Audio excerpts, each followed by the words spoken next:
Hi everybody, so in this video I want to look at another example of graphing functions. Only in this example here we're going to have two functions that we're going to graph. One is going to be a linear function, meaning it's a line, and the other a quadratic function. So it has an x squared, an x and a number, and ultimately should graph a curve. So let's look at the questions first of all. The first function we're calling g of x, and its values are x minus 1. And the second function, f of x, and this is our quadratic, is 2x squared minus x minus 6. Now in this question, the domain is minus 2 is less than or equal to x, which is less than or equal to 3. So as always with these, the first thing I'm going to do is I'm going to draw a table. I'm going to start with the g of x function first of all. This is our linear function. Okay, so I draw my table with 3 columns.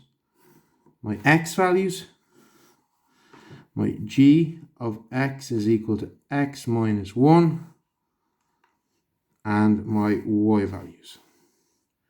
Remembering that x is another name for our inputs and y is our outputs. So the domain is minus 2 is 3. So I'm going to go minus 2 minus 1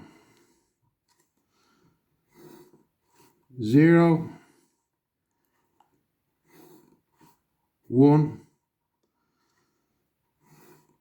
2 and 3.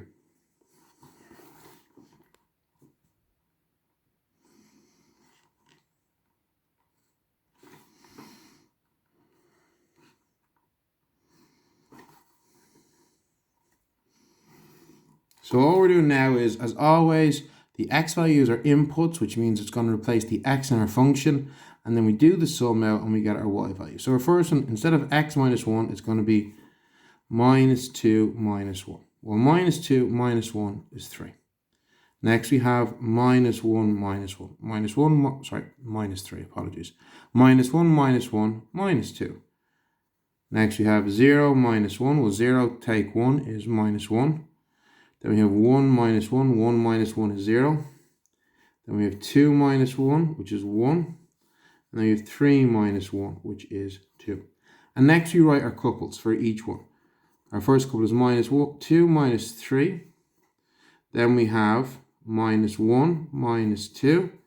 Then we have 0 minus 1. Then we have 1, 0, 2, 1, 3, 2. Okay? And next we're going to do our quadratic function, okay? Now I'm going to do a very big table for this, and you'll see why in a minute, okay?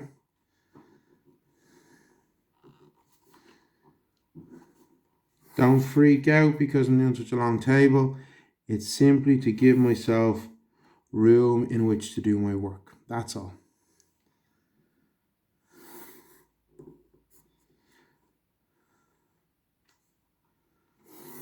Because it's a quadratic, the sum, the function bit of it, is a little bit more complicated, but not much. So it's still the same. X are inputs, which is our domain, minus 2 is to 3. The sum or function, in this case, is the quadratic equation, 2x squared minus x minus 6, and y is our outputs. So let's start with our first input, minus 2. So anywhere we had an x, we replace it with minus 2. Now, folks, I've said this before, I'm going to say it again. Whenever you're substituting a number in for a letter, always write it in brackets, like I'm doing now. The reason I say this all the time is because if we write it in brackets, we're not going to forget about our signs. I'm subbing minus 2 into an equation here. So there's your minus 2 and there's your minus 2. There is also a minus in the equation. That stays there too. The fact that there's a minus number going in doesn't change the fact that there was also a minus in front of the x. So we're going to do this minus bit. Now, let's go back to the sum here. And this is why I gave myself extra space. We now need to do our sum. 2 times minus 2 squared minus minus 2 minus 6. I don't care about this moment. I'm dealing with this first bit, okay? Now, the first thing you always do, BIMDAS, brackets,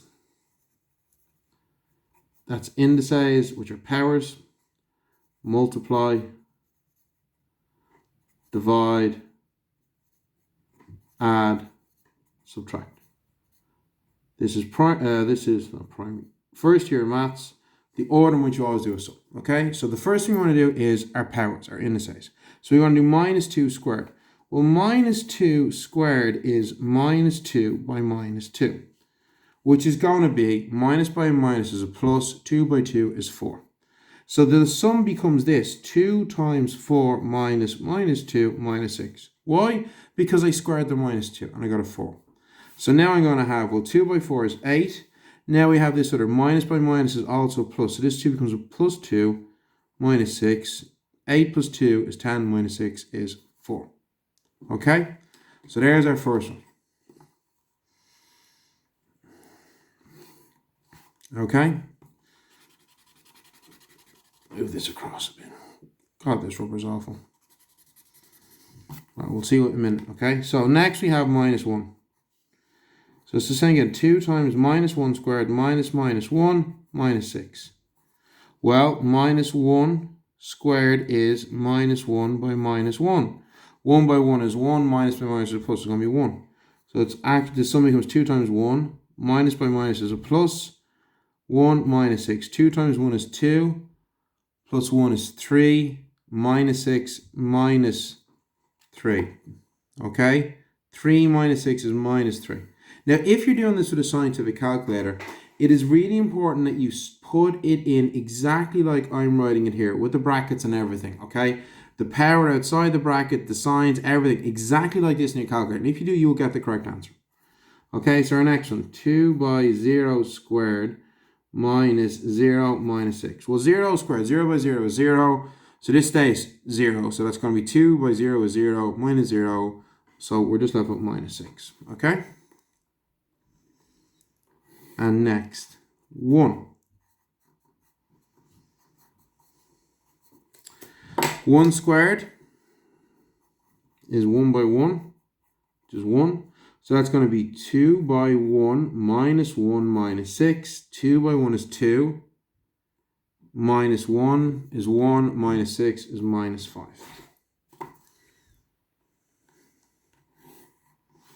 Then we have 2.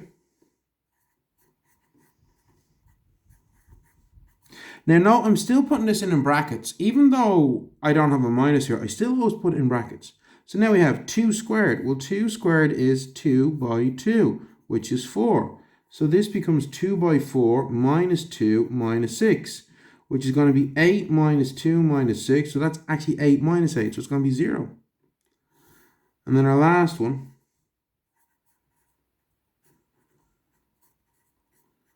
so 3 squared is 3 by 3, which is 9. Remembering, I always use brackets just so you can find multiply. So this one becomes 2 by 9 minus 3 minus 6. That's 18 minus 9, which is 9. And our next set of couples, minus 2, 4, minus 1, minus 3, 0 minus 6, 1 minus 5, 2, 0, 3, 9. Okay, so next I'm going to draw my graph. I want to draw a nice big graph. Let's look at these numbers, by the way. My lowest value is minus 6. Now we're looking at both at the same time here. Let me move this across so you can see. My lowest value between either function for the y-axis is minus 6. My biggest value is 9. My lowest value on the x-axis is minus 2. My biggest is 3. So our graph is going to be long but not very wide.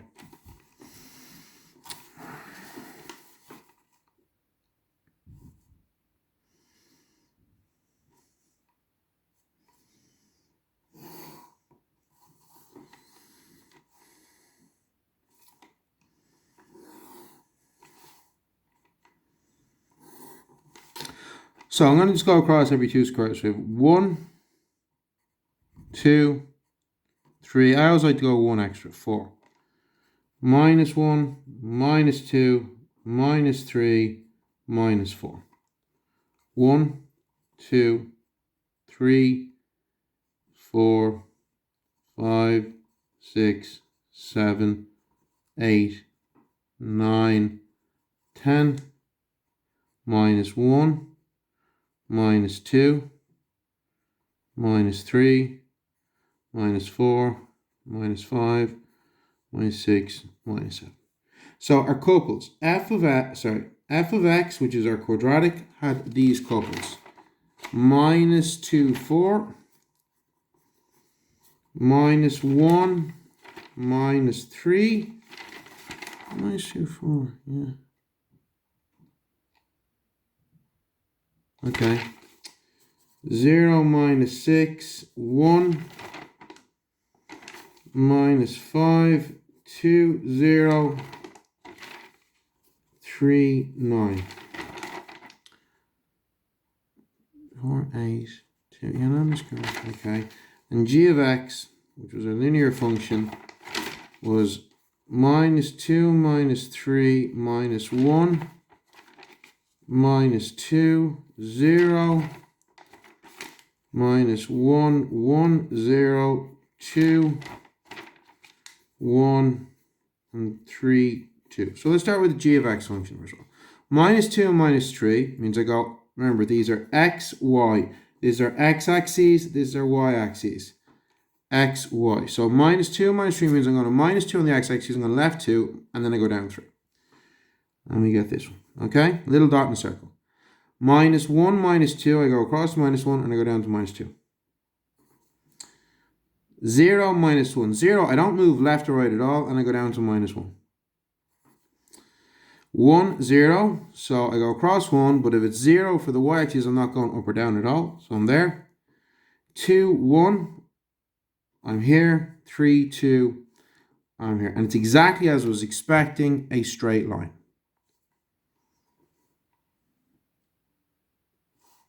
Oh, that's off. Sorry, that should be there. There we go, straight line.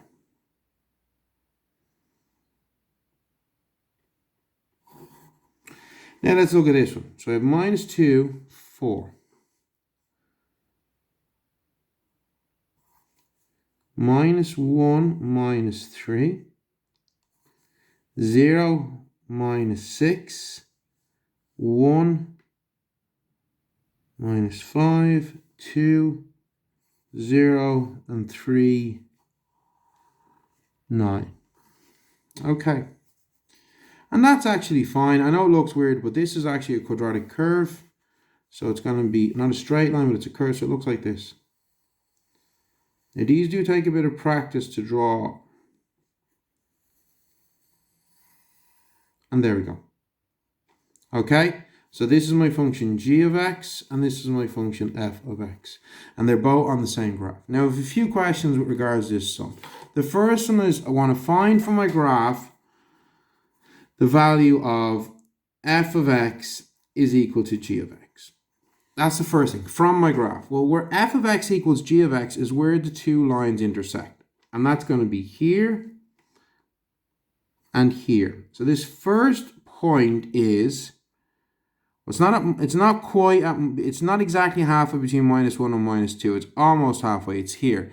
This would be exactly halfway between minus 1 and minus 2, but it's actually just a bit to the left. So it's going to be minus 1.4, and yet again, it's not exactly between minus 2 and minus 3. It's a little bit above it, so minus 2.3. All right? And then over here, this one, yet again, we're not quite between 2 and 3. 2 and 3 would be there, so it's going to be 2.3. And we're not exactly between 1 and 2. It's going to be 1.4. So because we have a straight line and a quadratic curve, we're going to have 2 points of intersection. That would be normal, okay? Where on the graph is f of x greater than g of x? Well, that would be anywhere the curve is above the line. So that would be from minus 2 is less than or equal to x, which is less than or equal to minus 1.4. And so from here to here, the curve is above the line. And then from here to here, 2.3 is less than or equal to x, which is less than or equal to 3. Okay? The big thing is this. Can you, from your graph, see where these two things meet? If you can do that, and then say where the curve is above the line, where the curve is below the line, where is f of x less than g of x. So where is the curve below the line? It's from minus 1.4 all the way to 2.3. So it'll be this bit here, okay? So these are the main things you need to know. The first thing is when I get an equation or a question with two functions, all you do is you do your two tables, okay? Same as before, okay? Plot your points and connect your dots. And then the kind of questions you'll be asked is where in the graph is one function equal to the other, it's where they intersect. Where is one greater than the other, where it's above or below, okay? So here you go. I hope these help. If you have any questions, send me an email, send me a message in Google Classroom, or ask me in class. Otherwise, keep up the good work, and I shall talk to you all soon. Okay, bye.